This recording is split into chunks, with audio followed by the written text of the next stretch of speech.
Springtime's right around the corner, which means trees across south central PA will transform from empty to full of leaves. I explain why tree experts are trimming those trees now before those leaves emerge. The trees have essentially been fast asleep during the winter months, preparing to come to life in the warmer weather. Tree experts say if there's a best time to give those trees some TLC and start pruning, it's now. Any time over the winter is great, but certainly it's a little cold in the middle of the winter. So we like to come in this tail end of the winter as it starts to warm up a little bit. It's a little bit more comfortable to get out and start pruning. Brian Wolyniak is an urban forester with the Penn State Extension. He says because the trees are essentially asleep during the winter, any cuts won't add stress to the tree. Certified arborists, or people who specialize in tree care, say there's a method as far as what to cut and what to let go. So a lot of that decision making is made from the ground, and a lot of it changes once you get a loft.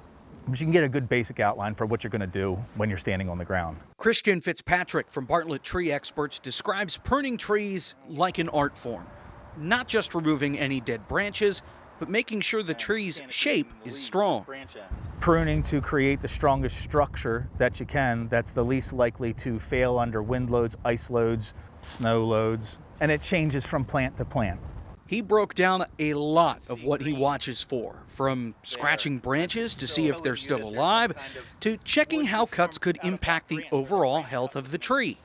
There's almost a fine line of where... Both experts say once the leaves start to appear, it's time to stop pruning, at least for now. Generally, it's okay to go back in the summer to prune.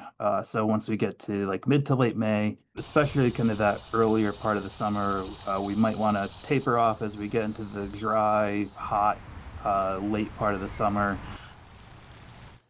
Now, these experts also recommend that you don't just go grab a saw and a ladder and try and do this for yourself. They say any pruning that you try to do, you should focus on what you can reach from the ground. If it's too high, that's when you call an expert in to do the job. We'll have more tips from the pros on our website, fox43.com.